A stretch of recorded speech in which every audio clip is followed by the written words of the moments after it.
Get started. Hey everyone, my name is Ishita and I'm a manager in Crowe's accounting advisory practice. Our team is nationwide and I'm based out of our Chicago office. Today, I'm super excited to take you through this presentation on getting and keeping your books in order for funding readiness. Now, I know this is the ultimate objective for most of you who have joined us today. So when we as a team were thinking about, hey, how do we go out there and help our clients to just understand the ideas? And we thought about the ideology of let's think about it as some building blocks that can essentially help you reach there. And these building blocks are the ones that are on our agenda item today. So first off, we will start with the basics and talk about accounting and reporting considerations. We then look at internal controls and understand why they are an important building block. We also look at some practical examples there. We will then move on to provide you with some useful tips and suggestions for bookkeeping software packages. We will then cruise through some critical but often overlooked concepts of account reconciliation and cash management. Last but not the least, in our Working with Accountants segment, we will discuss review and audit engagements that will help you prepare for investor funding. Awesome. So that is high level what we will be looking at today. And while we dive into each of these individually, remember the big picture and your end goal and to tie all of these learnings together to get those books ready. Awesome. So our first agenda item is we're going to provide you some overviews on basic accounting and financial reporting. Now, this won't be a crash course on the US GAAP or the IRS or all of the other nuances that accountants deal with, but as owners and leaders in your organization, you need to have a basic understanding of what the accountants think about and the information produced, since that is going to drive the other areas of the business. For example, if you're thinking about funding generation or hiring new personnel because you're expanding, or even your ability to source supplies and services, just to name a few. So, accounting basics. Let's start off with the very basis of accounting that you're using. That is it the cash basis of accounting or is it an accrual basis of accounting? We'll start with cash since that's the easiest to understand and we're willing to bet that many of you are either using it or you have used it in the past when you were getting started. Now, cash basis has just one simple overarching premise, and that is whatever you take in as cash is revenue and whatever you spend is expense. That's it. No other items. Pretty easy to understand and not a lot of reconciliations that are needed to keep the books in order, other than just making sure that you're reconciling your cash periodically with your bank statements. Now, those reconciling items that you're using for when perhaps you're balancing your personal checkbook, that's when it comes into play, or you have deposits in transit that are being counted as revenue. That is the deposits that you made right at the end of the period, but perhaps they aren't reflected in the bank balance yet, timing difference. Or there could be outstanding checks that are being counted as expense, that is checks you wrote but have not been cleared yet. So two important things to keep in mind here. First thing, if you're already organized as a C corporation, you are specifically prohibited from using cash basis. So you have to be aware of your legal status when you set up your organization. The second thing to keep in mind here is remember that cash basis is not considered as GAAP or the generally accepted accounting principles. And most lenders and funding entities, they want the financial data that is GAAP compliant. So while cash basis may be good to just get things started and off the ground, it's not the long-term solution for financial reporting. All right, so the GAAP compliant basis of accounting that you may remember if perhaps you took an accounting class in school, college, that is the accrual basis. Now, what we have on the screen here is the definition of accrual accounting from the FASB's concept statements. I'll elaborate on who FASB is in a minute, but before that, I'm not going to read word to word here, but take a look at the items in red. Well, that's important. So remember that accrual basis, it doesn't consider the receipt or payment of the cash as the only driver for recognizing either revenue or expense. There are some other factors that need to be considered under accrual basis. So let's simplify this. How do you take what's here and translate it into plain English?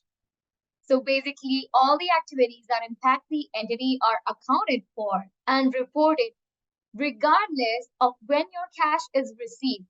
But the incoming resources have been earned and obligations due are identified. That is, a claim to the company's resources has been made. I'll give you guys a simple example. If you have a customer that you did work for, perhaps you provided them with a service or a good that you manufactured, and you send them an invoice, but they haven't paid you yet. Well, the accrual basis says that assuming you meet the accounting rules of GAAP, that amount that you billed is revenue, even though the cash didn't come in yet. Let's move to some overview of GAAP principles and let's talk about when it comes to accrual accounting and GAAP, who is this entity who's creating all of these rules? Well, remember I mentioned FASB? That will be FASB. That is the Financial Accounting Standards Board. They're based out of Norwalk, Connecticut, and they're an independent, not-for-profit entity that are designated as the standard setters by the U.S. Securities and Exchange Commission. And they're recognized as authoritative by the CPAs, including your AICPAs and the State Board of Accountancy. They're usually made up of the CPAs from public practice, often from the Big Four, and have extensive experience in accounting. There are also academics and investors and analysts on the board and reps from industry who prepare financial statements. So while the balance sheet looks at what you have, I'm sorry, just give me a second. Oh, yeah. So while the balance sheet looks at what you have at a point in time, the income statement is what looks over the entire period. These are the items that cause changes in your balance sheet during the year. For example, if you generated sales, the result is that you took in cash or perhaps receivables, and that caused your assets to go up. This is in the form of revenues. But as you spent cash to pay for suppose employees or suppliers, your expenses got recorded as a reduction of cash, or maybe an increase in payables if you're going to pay for those obligations later. Now, the end result is that you take your total revenues for the year minus your total expenses, and the net income is what you get to keep and flows into your balance sheet as retained earnings. This is a pretty fundamental example that we're using here. But remember that GAAP has a lot of requirements for how certain things are recognized in these financial statements. There are rules as to when the certain items are called assets and when you can report them. With revenues too, there are specific rules that tell accountants how to determine if the revenue was fully earned and thus can be reported. Or maybe it wasn't fully earned yet, so you have to account for it somewhere else in your financial statement. It can get pretty complex. So while a founder can perhaps get things started as the entities grow, that's when professionals are needed to help keep things in order so that when time comes to produce your results for the year end in the form of financial statements, these can be done timely and correctly. So before we move on to looking at some examples of what these statements actually look like, I'd like to recap some key takeaways to think about here.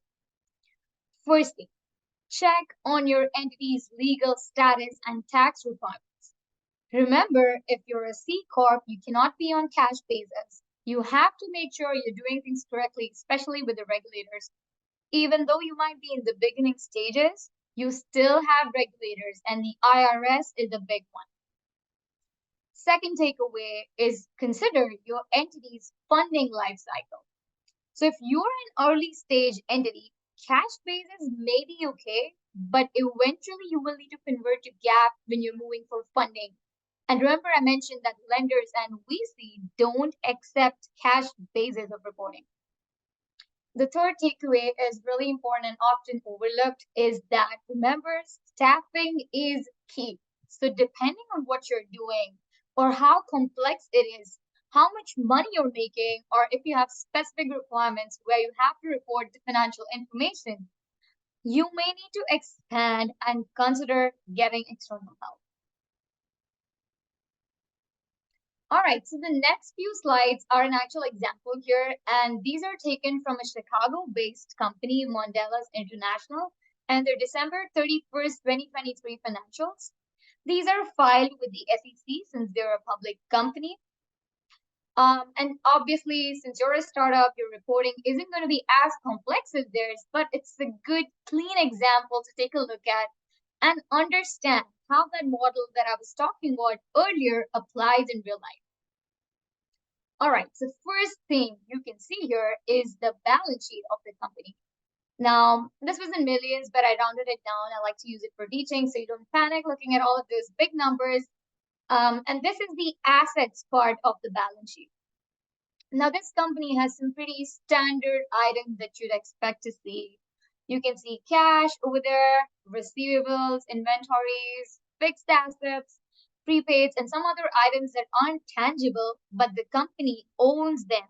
So they get to claim it on their balance sheet for the GAAP rules. Now, many entities present comparative columns. You can see here 2023, 2022. And they do this so that investors and users can see what things look like now and what they looked like last year. Now please remember the key takeaway here is that a balance sheet, it's at a point in time representation of what the company has. In our case here, it's as on 31st December 2023. Awesome. So this is the liabilities section of the balance sheet, and this is what the company owes to others. Again, some pretty routine stuff here. You can see accounts payables, employment costs to be paid later, long-term and short-term debt financing. Important thing to remember here is that this liabilities section requires you to break out the items based on current versus non-current. If it's current, it means that you're going to settle these obligations in a year or less, that is less than 12 months. And if it is not current, it means it's going to be more than 1 year. Nothing too fancy here.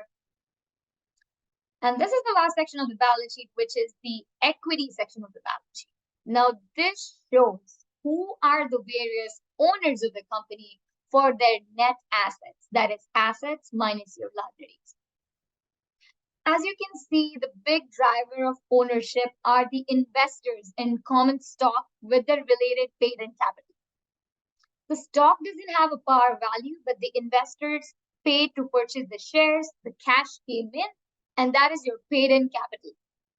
So when you receive funds from an investor, that's for funding operations, that's not revenue or expenses. It gets reported here since normally funding for investors aren't what you do to generate your income. The net income from each year gets added to the retained earnings amount that we looked at on the balance sheet. So that with more retained earnings, the company can look to perhaps expand their operations or use their funds to pay dividends to its investors, or maybe even save up for a rainy day. All right, so we looked at the balance sheet, and now the last slide under this section talks about the income statement. As I mentioned, the income statement, this is the activity for the year ended December 31st, 2023. Again, with prior years shown here for comparison, which shows the investors how much the company made during the year compared to the past, so the investors can make decisions on future investments. The revenues that you see there at the top, they're often known as your top line, and the rules state which expenses you got to present next. In this case, you can see that it is the cost of the goods sold to generate the first performance indicator that your investors key on, which is, you guessed it, gross profit. Next, the other expenses get presented with other revenue like investment income and gains. And the end result is the net earnings, which in this case, the company had nearly an income of $5 billion, so I'd say they had a good year. Now, the rest of the statement is other required items that investors are perhaps looking at, such as earnings per share. Now, since you aren't at the public company stage yet, you don't have to report EPS, but here on our example, just to give you a flavor and tell you that how the accounting requirements can get complex as you go. All right, so now that we looked at the basics of accounting and financial reporting considerations, let's move on into our next building block, that is internal controls. And let's begin by thinking about why does having internal controls really matter? I think that all of you would agree that information from across your company is important for your strategic business decisions.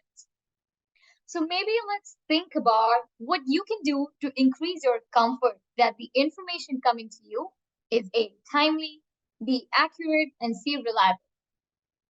Internal controls may be an important part of that answer. They can be an integral part of your operations that can help you mitigate risks and even add business value. Although public and private companies have different regulations that apply to them, certain lessons that are learned by public companies can certainly benefit the private companies across a broad spectrum, such as whether they're funded by VC or they're funded by private equity investors or even perhaps family businesses. One of these lessons is that the value that effective controls can mitigate operational as well as financial risks. Now, let's take a step back. What is the prerequisite here? A prerequisite to understanding your company's risks and really designing your internal controls, it's to understand what could go wrong in each area. It is important to consider what type of internal controls could best mitigate those risks. That is, think about it. Is it going to be a preventative control? Or do you need a detective control? Or does it have to be manual? Or does it need to be automated control? So having these controls prevents and deters fraud and reinforces a culture of compliance across the organization. And the control owners are the people who are responsible for performing the control activities. So note that they will only be effective if they have a clear understanding of the process that is related to the control and the internal control design itself. So just because a small business has limited resources, it doesn't mean that it's destined to have an inadequate control environment. With documented controls in place, it's time to close the loop on the controls environment by developing an effective monitoring program that can help you actually sustain, monitor, and rationalize these controls over time. So to reiterate again, really important to remember that why does this matter? Because having strong internal controls can provide confidence to the regulators, can provide confidence to your auditors and potential investors, which will ultimately help you get investor ready. So now that you know why internal controls are important, let's move on to look at some key areas where management could actually implement such controls. For example, if many of you follow cash basis of accounting, controls around cash receipts and payments may be critical. For example, for cash, it is critical, and I cannot stress this enough, it is critical to have segregation of duties so that no one person handles all parts of the transaction. The commonly used maker-checker concept comes into play here. That is, different people are preparing the check, a different person's reviewing it, and a different person's probably authorizing the payment. Now I know what you're thinking that, hey, segregation of duties is difficult to achieve in smaller organizations. However, based on your entity's risk assessment that we just spoke about, the areas with the higher risk should certainly involve segregation of duties. I'll give you guys some great practical examples of some controls that can be incorporated. Think about, are all your disbursements, other than the petty cash items, are they made by pre-numbered checks? Think about, do the larger checks require perhaps two signatures? Is your organization using some form of an authorization approval matrix? Think about, are all your signed checks, are they mailed promptly, or do they lie around and there's a risk of them being misplaced or even stolen? If your company is using purchase orders, are all your purchase transactions used with pre-numbered purchase orders or POs? Are those order numbers or even your invoices, are they sequential? Think about whether you have a system in place to require approval prior to creating a new vendor and making perhaps your first payment to that new vendor. From the HR perspective, think about the internal controls that can aim to ensure that there's no padding, there's no ghost employees, and your ID systems can ensure that the employee records are secure and appropriate access limits are placed. Even a very simple practice, such as just choosing unique passwords which are regularly updated and not shared, can prove to be really effective. So, your key takeaway here is that strong financial controls can help you prevent and detect accounting errors and fraud. Always try and follow best practices. If you are a small business, it is important to focus on these. And even something simple as relying on the right accounting software can help small businesses really overcome all of those control challenges. My colleague Griff will now walk us through some of the bookkeeping software options and other building blocks that I introduced you at the start of this session. So over to you, Griff. Take it away. Great, thanks, Ishita. So my name is Griff Berland. I'm a manager within Crowe's Accounting Advisory Group, and I'm based in the Chicago area. I'll be taking us through the second half of our presentation today. So as Ishita mentioned, let's take a look at things to consider when looking at bookkeeping software. So when you're selecting accounting software, the goal here is really to make your life easier.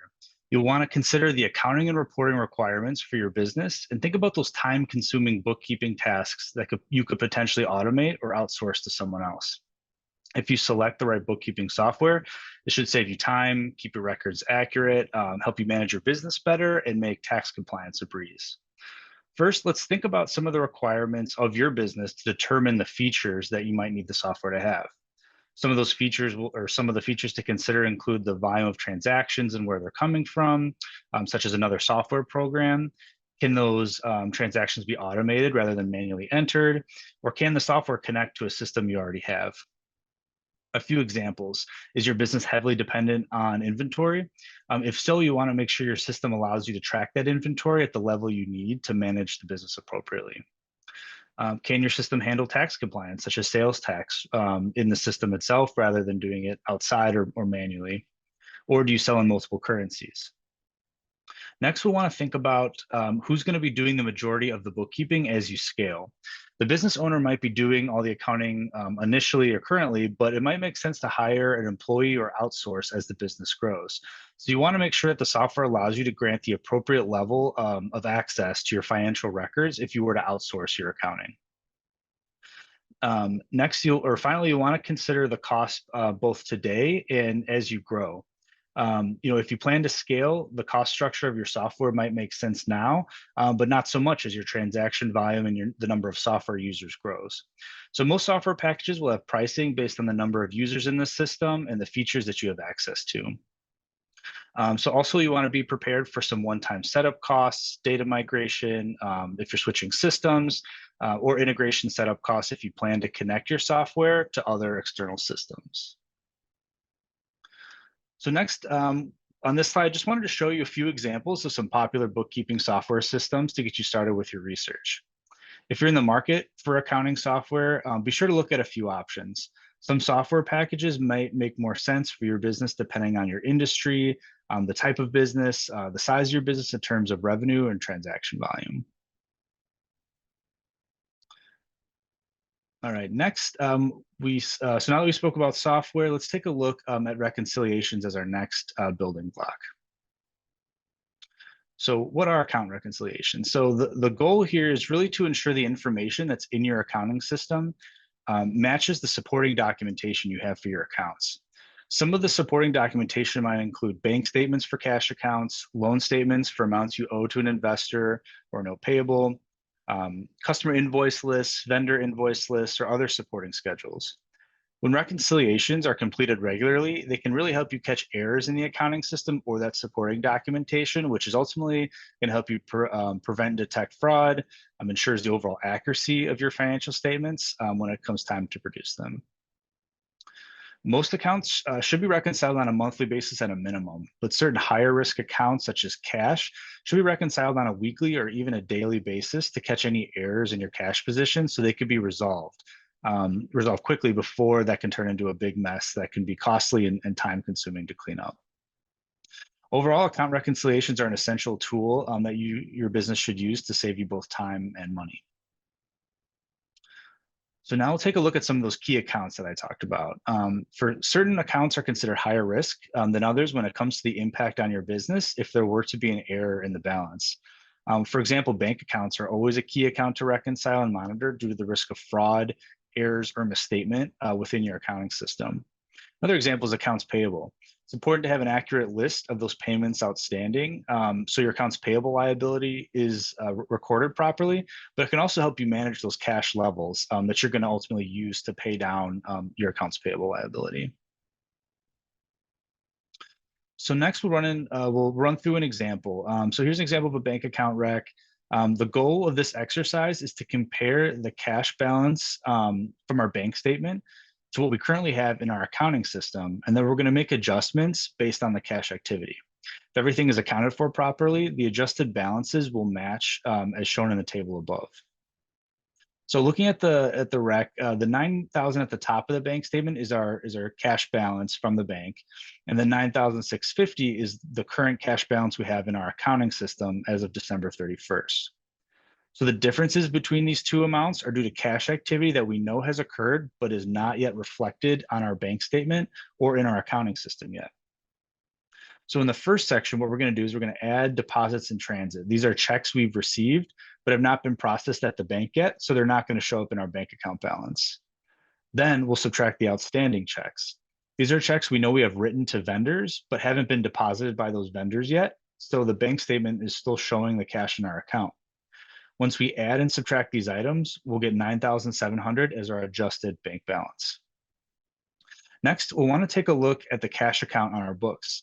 Then we'll make adjustments to the account in our system to reflect activity that's happened at the bank, but is not showing up on our books yet. So in this case, we have some interest that was earned on our bank balance. Our bank balance will show us that the bank deposited $100 of interest in our account. So we'll need to record that in our accounting system by increasing the cash balance. Finally, we'll have to record some bank service fees that reduced our cash balance on our bank statement, but again, have not been recorded in our accounting system. So we'll subtract that $50 to get our adjusted account balance. Now, since our adjusted balances match, we know that we've reconciled our bank statement to our cash balance in the ledger. All right, so now we'll move into the next section. We'll look at cash management, and specifically we'll look at cash flow projections. So now let's run through this cash flow forecast. So the overall purpose of this forecast is really to estimate our incoming and outgoing cash to make sure we have adequate cash to keep the business running. In this example, we're assuming that our business will officially start operating in January, and that beginning column is going to capture our startup funding and startup expenses.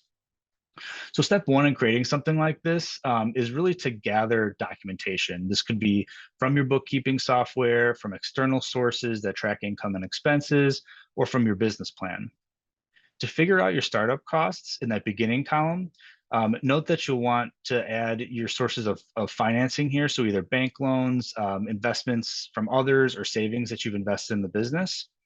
And then after that, you'll start subtracting your startup expenses, such as inventory, payroll, rent, and you should end up with the cash balance in your bank account if everything was done properly.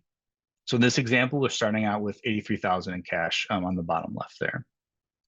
Now it's time to estimate your January cash inflows, which include estimated cash receipts from customers. These numbers can be based on your business plan, but you should be somewhat conservative in your initial forecast before you start operating the business. Next, you'll estimate those January cash outflows. So these can include things like inventory, materials, rent, estimated taxes, utilities, marketing. And you'll want to make sure to include categories for one-time seasonal expenses if your business has them. The seasonality of a business can really have big impacts on cash flow and may require additional funding from outside sources in addition to your startup capital. Then you'll find your estimated net cash flow for January by taking those total inflows at the top minus the total outflows. A positive number will mean your operations added cash to the bank, and a negative will mean your operations drained cash from the bank. In our table here, the parentheses are indicating negative numbers. So finally, you'll either add or subtract that net cash flow for the month to the prior month's cash balance, which will give you the estimated ending cash balance for the month of January. In the example shown here, we took the 83,000 from the first column and subtracted the 38,000 of cash that we used in January to give us an estimated ending balance of 45,000 for the month of January. Now let's take a look at some of the red boxes in February and March. At the end of February, you'll notice our forecasted cash balance is only 3,000. Hopefully we're conservative with our estimates, but 3,000 in the bank leaves little room for error, especially if unforeseen expenses come up in February as we're starting up our business operations. So let's take a look at what we can do to improve this forecast. Forecasting our cash outflows, we plan a purchase of $30,000 of assets in February. We might want to reconsider purchasing these assets this month, or maybe buy less than we planned to keep our cash at a healthy level. Taking a look at March, let's assume we did buy those 30,000 of assets in February. According to our forecast, we're going to end up spending more cash than we have by the end of the month. That negative 6,500 in the red box means we either need to drastically cut our expenses, or we're going to need to quickly find sources of funding in the form of a loan, which can carry a higher interest rate since we need that cash pretty quickly. So that's an example of how to create and read a cash flow forecast. So finally, you'll want to create a process behind this. Look for ways to streamline or automate the cash flow preparation process to make it easy as possible to refresh your cash flow report as needed throughout the month. Make sure to document that process as well so it can be passed off to another team member or an external bookkeeper if needed. Since this can be hard to predict sales, cash collections, and expenses as you're starting up a business, it might make sense to update this cash flow forecast weekly or even on a daily basis throughout the month, incorporating actual cash inflow and outflow activity so you can get a better picture. And then a final advantage of doing this exercise is you're going to need this type of information for your statement of cash flows, which is going to be a required statement by your investors or lenders as part of your financial reporting package. So next we'll talk through, again, just some of the key reasons. We'll summarize some of the key reasons to do a cash flow forecast. So it'll keep you out of trouble. It'll ensure you have enough cash to make those required expenses like loan payments, payroll, and taxes. And many loan agreements are going to have a requirement that you hold a minimum amount of cash in your bank account each month, or you might be required to pay additional fees or even be required to repay that loan earlier than anticipated. Next, it'll help you monitor payables and receivables. It'll help you compare the cash you actually collected based on your sales to what you plan to collect from your customers. Tracking these receivables over time will help you understand what you really expect to collect and when they will pay. It'll also highlight those certain customers that tend to pay slow, or maybe they don't pay at all. So you might consider only offering to sell them if they pay in cash up front. Keeping an eye on your payables is important as well.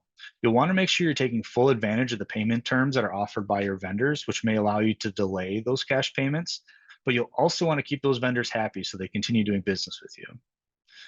Keeping a schedule of vendor payment due dates based on the invoices you receive will help you better forecast those cash outflows. And finally, you're going to want to avoid that extra interest expense due to emergency lending. As noted on our prior slide, if you anticipate a cash shortage, you can make adjustments today rather than scrambling at the last minute to find financing at higher rates. All right, so in this last section, we'll cover working with accountants and auditors. So the role as an auditor is really to provide assurance to investors that your financial records are accurate. This is one of the final building blocks to get your financials investor ready. This is important to lenders since they really want assurance that your financial performance and strength are accurately stated before they commit their investment or lending dollars to your company. They'll also want to see ongoing reports to make sure your business remains healthy and you have enough cash to cover your debt obligations. So now we'll look at two levels of assurance that accountants can provide over your financial statements. Both the work and the cost of these to complete these two different levels of assurance are different. So you've got review engagements, which will offer limited assurance, and audits, which offer reasonable assurance, which is a little bit higher level. So materiality is built into both of these engagements. Accountants can't look at every penny in your financial statements. So materiality is used to determine what are those essential items that they need to look at to confirm their accuracy. Accountants need to take the mindset of an investor in the company and ask, are there errors that would impact investment decisions or judgments of this company? Materiality is based on the financial statements themselves, but it's also the entity as a whole and the industry it operates in. But at the end of the day, it's important to remember the text in red. The financial statements themselves are the responsibility of company management. It's specifically spelled out in the engagement report that's going to be issued by the accountant. So that's important to remember when you're dealing with accountants. Remember who owns those final deliverables. The accountants themselves are really just providing that assurance over the financials as a result of their engagement. So next we'll take a look at some of the key differences between those reviews and audits. Note that the phases are the same, which is going to include planning, risk assessment, procedures, and reporting. How they determine materiality is also the same, but some key differences. Reviews don't consider those internal controls that we discussed earlier, while audits do. There's also limited procedures that are done. Audits will be more comprehensive and will require a lot of procedures. Certain forms of evidence, like the supporting documentation that we had discussed earlier, are considered sufficient for a review, but might not be enough for an audit.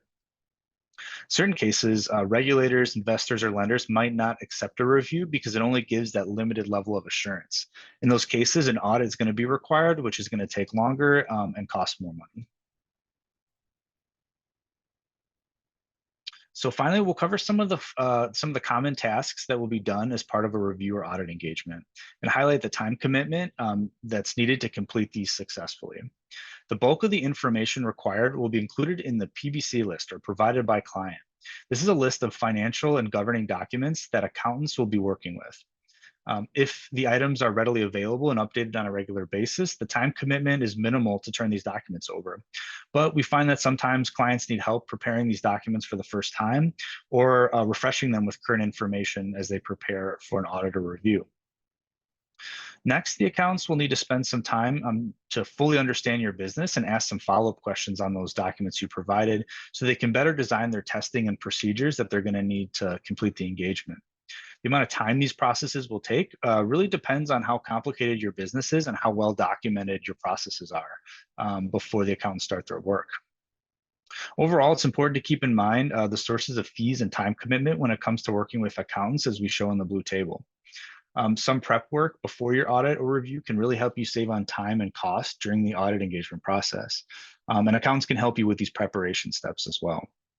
Ensuring a smooth audit or review can ultimately help your company grow and succeed. So finally, to summarize these different building blocks that we discussed today, we talked about some accounting and reporting basics. Then we looked at internal controls and why they're an important building block to your accounting process and included some practical examples. Next, we looked at some useful tips and suggestions for bookkeeping software packages. After that, we ran through the purpose and examples of account reconciliations and cash management. And finally, we talked about working with external auditors for review and audit engagements to help prepare for that investor funding.